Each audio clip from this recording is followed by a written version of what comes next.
भगवद गीता पंचम अध्याय।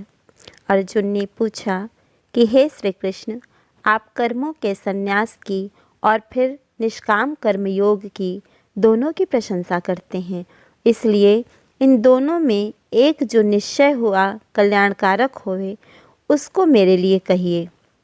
इस प्रकार अर्जुन के पूछने पर श्री कृष्ण बोले कि हे अर्जुन, कर्मों का संन्यास अर्थात मन, इंद्रियों और शरीर द्वारा होने वाले संपूर्ण कर्मों में कर्तापन का त्याग और निष्काम कर्म योग अर्थात समत्व बुद्धि से भगवत अर्थ कर्मों का करना, ये दोनों ही परम कल्याण के करने वाले हैं। परंतु इन दोनों में भी कर्मों के संन्यास से निष्काम कर्म योग साधन में सुगम होने से अधिक श्रेष्ठ है। इसलिए हे अर्जुन, जो पुरुष न किसी से द्वेष करता है और न किसी की आकांक्षा करता है, वह निष्काम कर्मयोगी सदा सन्यासी समझने योग्य है, क्योंकि राग द्वेष आदि द्वंद्वों से रहित हुआ पुरुष सुखपूर्वक इस संसार रूपी बंधन से मुक्त हो जाता है। हे अर्जुन, सन्यास और निष्काम कर्मयोग को मूर्ख लोग ही अलग अलग फल वाला कहते हैं, न कि बुद्धिमान, क्योंकि दोनों में से एक में भी अच्छी प्रकार स्थित हुआ पुरुष दोनों के ही फल स्वरूप परमात्मा को प्राप्त होता है।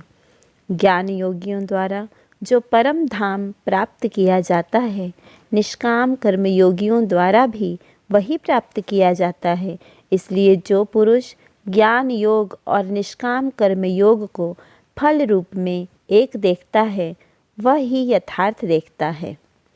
परंतु हे अर्जुन, निष्काम कर्म योग के बिना संन्यास अर्थात मन, इंद्रियों और शरीर द्वारा होने वाले संपूर्ण कर्मों में कर्तापन का त्याग प्राप्त होना कठिन है, और भगवत स्वरूप को मनन करने वाला निष्काम कर्मयोगी परब्रह्म परमात्मा को शीघ्र ही प्राप्त हो जाता है।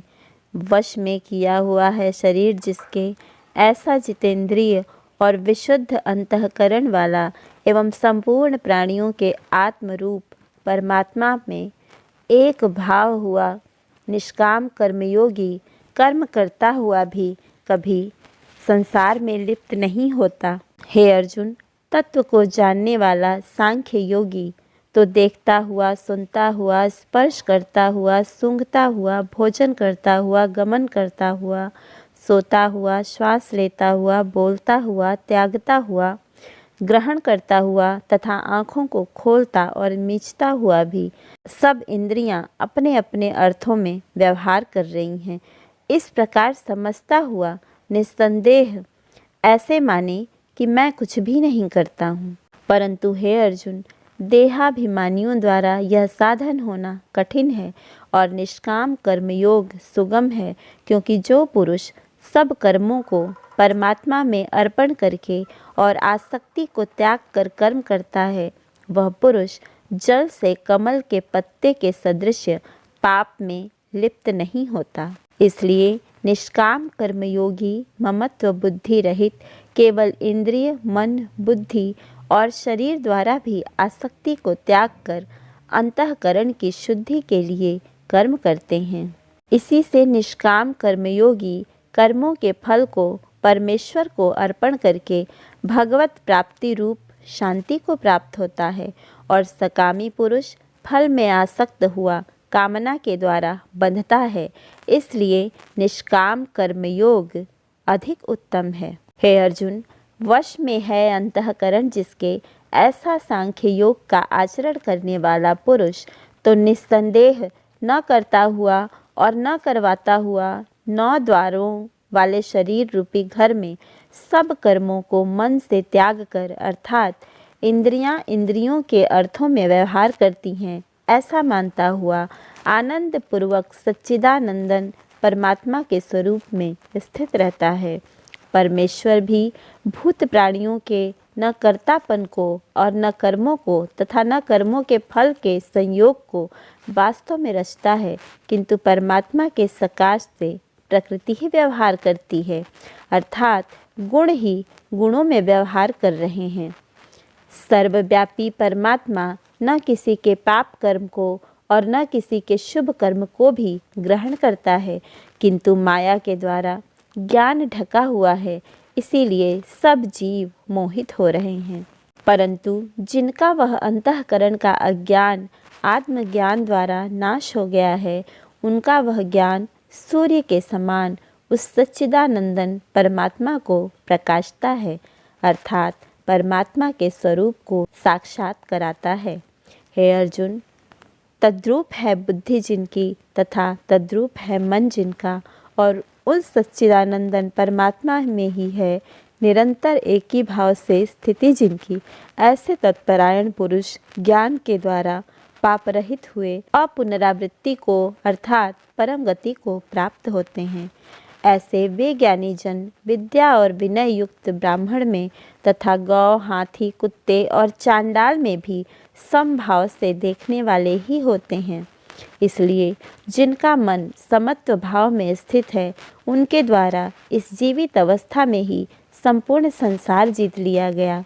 अर्थात वे जीते हुए ही इस संसार से मुक्त हैं, क्योंकि सच्चिदानंद परमात्मा निर्दोष और सम है। इससे वे सच्चिदानंद परमात्मा में ही स्थित हैं। जो पुरुष प्रिय को अर्थात जिसको लोग प्रिय समझते हैं उसको प्राप्त होकर हर्षित न हो, और अप्रिय को अर्थात जिसको लोग अप्रिय समझते हैं उसको प्राप्त होकर उद्वेगवान न हो, ऐसा स्थिर बुद्धि संशय रहित ब्रह्मवेत्ता पुरुष सच्चिदानंद परब्रह्म परमात्मा में एक ही भाव से नित्य स्थित है। बाहर के विषयों में अर्थात सांसारिक भोगों में आसक्ति रहित अंतःकरण वाला पुरुष अंतःकरण में जो भगवत ध्यान जनित आनंद है उसको प्राप्त होता है, और वह पुरुष सच्चिदानंद परब्रह्म परमात्मा रूप योग में एक ही भाव से स्थित हुआ अक्षय आनंद को अनुभव करता है।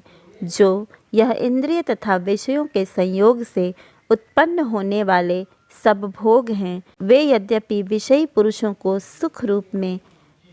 रूप लगते हैं, तो भी निस्संदेह दुख के ही कारण हैं और आदि अंत वाले अर्थात अनित्य हैं। इसलिए हे अर्जुन, बुद्धिमान विवेकी पुरुष उनमें नहीं रमता है।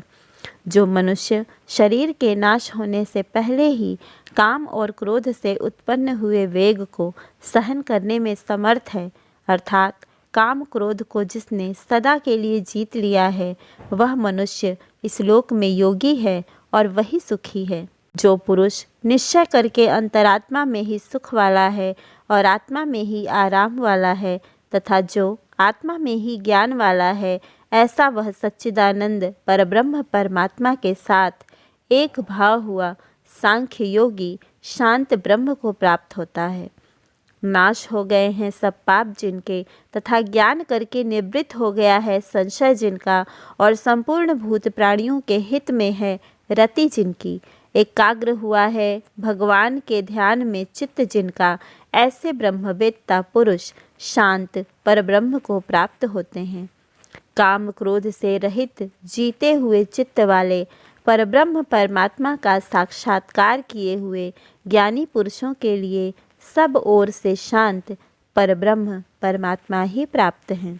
हे अर्जुन, बाहर के विषय भोगों को न चिंतन करता हुआ बाहर ही त्याग कर और नेत्रों की दृष्टि को भ्रिकुटी के बीच में स्थित करके तथा नासिका में विचरने वाले प्राण और अपान वायु को सम करके जीती हुई हैं इंद्रियां, मन और बुद्धि जिसकी, ऐसा जो मोक्ष परायण मुनि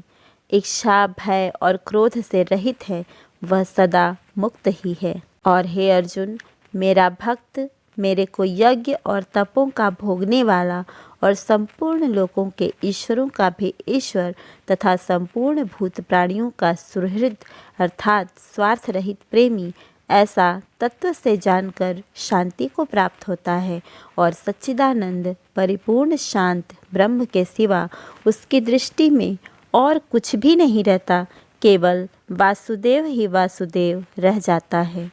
इस प्रकार उपनिषद एवं ब्रह्म विद्या तथा योग शास्त्र विषयक श्री कृष्ण और अर्जुन के संवाद में कर्म संन्यास योग नामक 5वां अध्याय समाप्त होता है।